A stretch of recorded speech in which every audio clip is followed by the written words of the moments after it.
सभी को जय जय सिया राम, जय जय श्री राधे। आज माला के बारे में आप लोगों को बताने वाला हूँ। बहुत सारे लोग ऐसे भी हैं जो हमसे पूछते रहते हैं कि गुरुजी माला के बारे में कुछ जानकारी आप दीजिए। तो बहुत सारे लोग स्फटिक की माला धारण करते हैं, बहुत सारे लोग रुद्राक्ष की माला धारण करते हैं, बहुत सारे लोग तुलसी की माला धारण करते हैं, रक्त चंदन यानी कि लाल चंदन की माला धारण करते हैं। तो माला को धारण करना चाहिए, लेकिन कैसे धारण करना चाहिए? बहुत सारे लोग मार्केट से माला ख़रीद के लाते हैं और उसी माला में जाप करने लगते हैं। मैं आपको बताऊं, आप मार्केट से माला ख़रीद के लाएं, अगर वैसी माला पे आपने जाप चालू कर दिया तो आपकी उस जाप का कोई फल नहीं है, वो निष्फल है। पहले माला को जागृत किया जाता है, जागृत करने के बाद में फिर माला जाप करने योग्य होती है या धारण करने योग्य होती है। जागृत करने के लिए आपको एक तांबे के पत्र में, आपको तांबे का, आपको एक कोई भी थाली हो, उसके ऊपर अष्टदल आप बनाएंगे। किससे? पीपल के पत्तों से। पीपल के पत्तों से अष्टदल बनाइए। उसके बाद में बीच में पीपल का पत्ता एक और रखने के बाद में उसके ऊपर माला आप रख दीजिए। और सुमेरु वाला हिस्सा जो होता है, मैं आपको दिखाता हूँ माला। जो सुमेरु का हिस्सा होता है ये होता है, जो सुमेरु वाला हिस्सा होता है, ये तुलसी की माला है। तो ये जो सुमेरु का हिस्सा होता है, उस सुमेरु के हिस्से को आप पहले पंचगव्य से स्नान करवाइए। पंचगव्य से स्नान करवाने के बाद में फिर आप इसमें चंदन, कुमकुम, और फिर इसके बाद आप इसको दीप दिखाइए, धूप दिखाइए। और आप एक मंत्र का आप 21 बार माला को रखने के बाद, उसी ताम के पत्र में रखने के बाद आप 21 बार एक मंत्र है, माला का मंत्र है, आप उसको जाप करें। बोलें, ओम अक्षमालिकाय नमः, ओम अक्षमालिकाय नमः, ओम अक्षमालिकाय नमः। आप इस मंत्र को कम से कम 21 बार बोलें और बोलने के बाद में फिर जा कर के ये माला जागृत होती है, ये माला जाप करने योग्य होती है, ये माला धारण करने योग्य होती है। एक मैं आपको और जानकारी दे दूं कि जो माला धारण की जाती है वो माला, उस माला से जाप नहीं होता है, और जिस माला से जाप होता है वो माला को धारण नहीं किया जाता है। क्यों नहीं धारण किया जाता है? ये माला बहुत, जिस माला से जाप किया जाता है वो माला बहुत ही ज़्यादा शुद्ध होती है।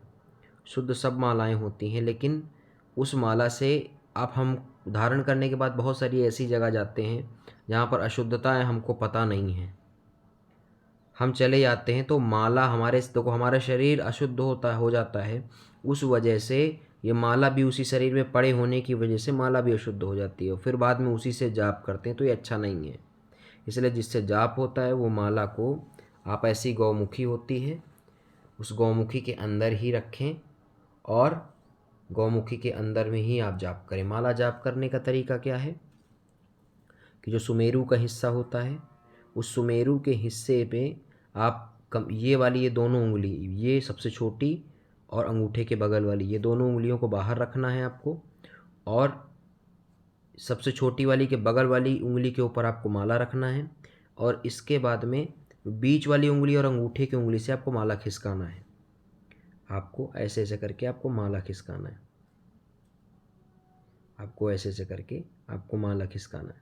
ठीक है? वो कब कहाँ होगा? इसी गौमुखी के अंदर होगा, ऐसे ही गौमुखी के अंदर होगा। गौमुखी के अंदर आप रख करके, ऐसा एक गौमुखी में ही ऐसा एक छेद होगा, इससे ये वाली उंगली बाहर निकल जाती है। उसके बाद में माला को, गौमुखी को अपने हृदय के पास रखें। हृदय के पास रखने के बाद जाप करें ऐसे करके। दूसरी बात, आप माला, आपका जप करने का फल कब प्राप्त होगा? कितनी भी माला ऐसे जप कर डाले नहीं, जिस आसन के ऊपर बैठ करके आप माला जाप करते हैं वो आसन किसी को ना दे। पहली बात, उस आसन पे आप स्वयं बैठें, सदैव आसन पर बैठ करके पूर्व दिशा की ओर मुख करके आप माला का आप जप करें। उस आसन पे किसी और को बैठने न दें, उस आसन पे आप स्वयं बैठे और माला जप करने से पहले एक मंत्र है, मैं आपको बता दूं, उस मंत्र को आप ज़रूर बोलें और थोड़ा सा जल ले करके अपने आसन के नीचे डाल दें, तब माला जप करें। ओम शक्राय नमः, ओम शक्राय नमः, ओम शक्राय नमः, ये बोल करके आप आसन के नीचे जल आप डाल दें। ये इंद्र देवता का मंत्र है, क्योंकि अगर बिना इंद्र के इस मंत्र के जाप के बिना आप कितने भी माला जप कर डालें, पूरा फल इंद्र ले जाता है। इसलिए पहले आपको ये मंत्र आपको बोलना है, जल आपको आसन के नीचे डालना है, इसके बाद में फिर आप माला का जाप करें, आपको माला पूर्ण आपको फल प्राप्त होगा। माला खुली जाप नहीं करना चाहिए। माला जो है जाप करे तो बंद होना चाहिए, माला दिखनी नहीं चाहिए, इसीलिए गौमुखी का उपयोग किया जाता है। और ये थी कुछ माला की जानकारी। दूसरी बात, आप माला जब धारण करते हैं, पूर्ण रूप से जागृत माला धारण करते हैं, तो आप मांस मदिरा का उपयोग ना करें। उपयोग करते हैं तो इसका परिणाम आपको अच्छा नहीं मिलता है, और इसलिए मांस मदिरा का उपयोग ना करें माला धारण करने वाले व्यक्ति। दूसरी बात, अगर आप माला धारण करते हैं तो कभी भी आपकी अकाल मृत्यु नहीं होती है। आप मस्तक पर तिलक धारण करते हैं तो आपकी कभी अकाल मृत्यु नहीं होगी।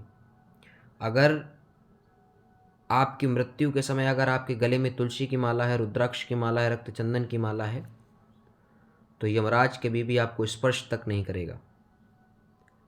भगवान के स्वयं पार्षद आपको लेने के लिए आते हैं, ये शास्त्र में लिखा हुआ है। इसलिए माला को धारण करें, सब लोग धारण करें, मस्तक पर तिलक लगावें। और जो लोग के पास गुरु हैं, जिन्होंने गुरु दीक्षा ले ली है, वो अपने गुरु का रोज ध्यान करें और मंत्र जो लिया है उसको रोज जपें। और इसके बाद में जो लोग अभी नहीं ले पाए हैं मंत्र गुरु दीक्षा, तो जो उनके इष्ट देवता हैं उनका आप अपने भाव के साथ में माला से आप जप कर सकते हैं। आपको बहुत अच्छा प्रभाव आपको दिखेगा, बहुत अच्छा लाभ आपको प्राप्त होगा। दूसरी बात, आप माला जो धारण करें उससे जाप ना करें, और जो जाप करें उसको पहने नहीं, यानी कि धारण ना करें। तो उम्मीद है कि सबको माला के बारे में जानकारी मिल गई होगी, और सभी लोग वीडियो को शेयर करें, चैनल को सब्सक्राइब करें और लाइक भी करें। और जो भी समस्या, कुछ भी समझ में आए, कुछ भी लगे, तो वो कमेंट में ज़रूर पूछेंगे तो हम उसके बारे में आपको बताएंगे। या किसी और विषय के बारे में आपको जानना है, किसी और चीज़ के बारे में जानना है, तो आप बताएं, फिर उसके ऊपर भी हम आपको जानकारी देंगे।